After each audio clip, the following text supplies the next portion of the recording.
In this problem, it is given that a car runs at a constant speed on a circular track of radius 100 meters.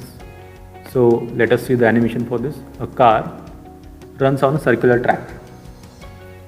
The radius for this track is 100 meters, taking 62.8 seconds. So time taken by the car to complete one lap, that is complete one rotation, is 62.8 seconds.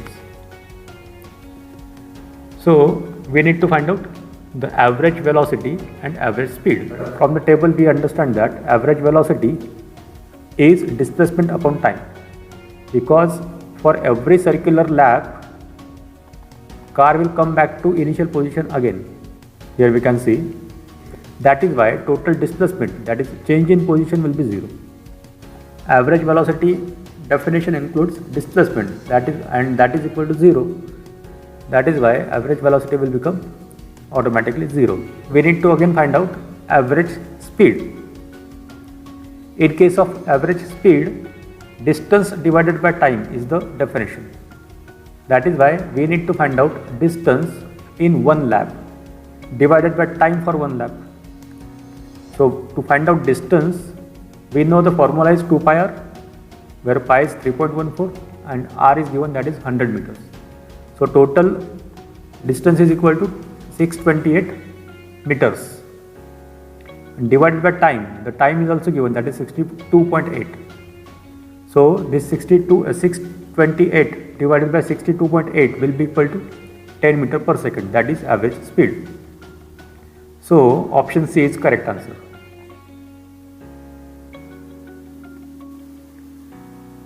In this next problem, it is given that Preeti reached the metro station and found that escalator was not working.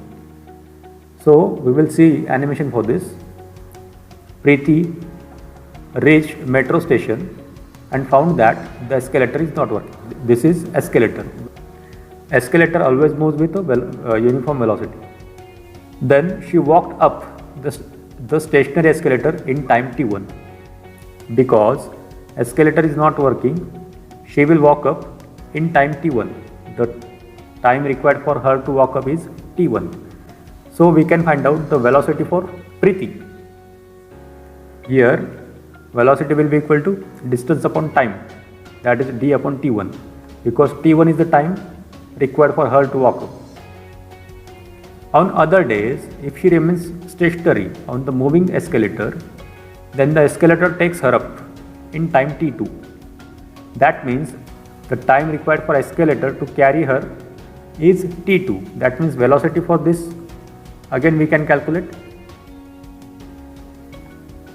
by using the same definition, that is average velocity, or velocity is equal to distance upon time. That time is now t2. The time taken by her walk up on the moving escalator, that means she is also walking and escalator is also moving. In this case, what will happen? The net velocity will get added.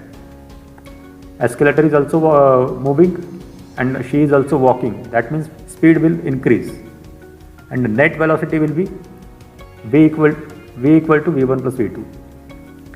Put the known values, that is d divided by time t required her to walk up when escalator and herself both are moving, is equal to d distance upon t1 plus distance upon t2.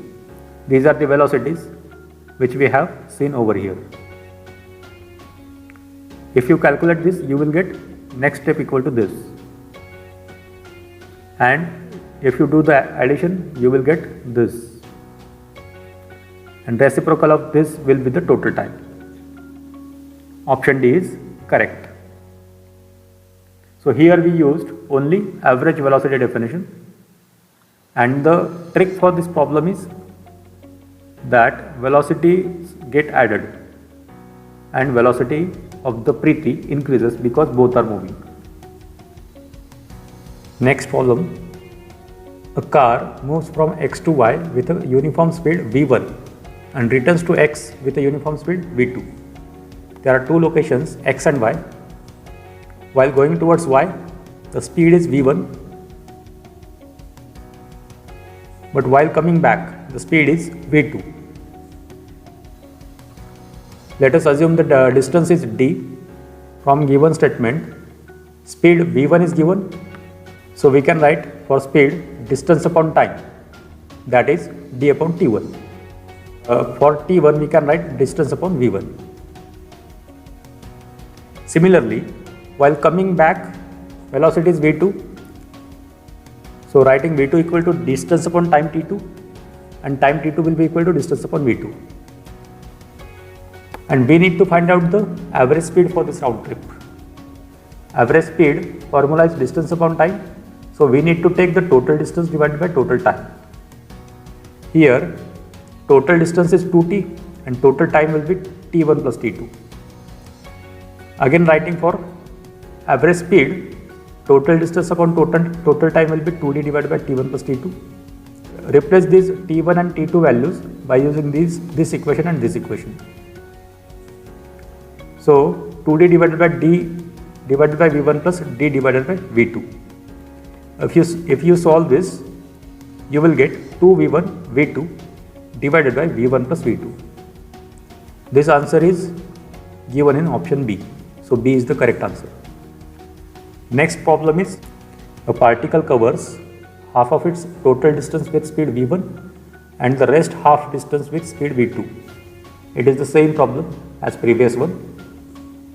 Here we can see animation for this. A particle covers half of the distance with speed v1. For this journey, speed is v1. For rest of the journey, speed is something different, that is v2.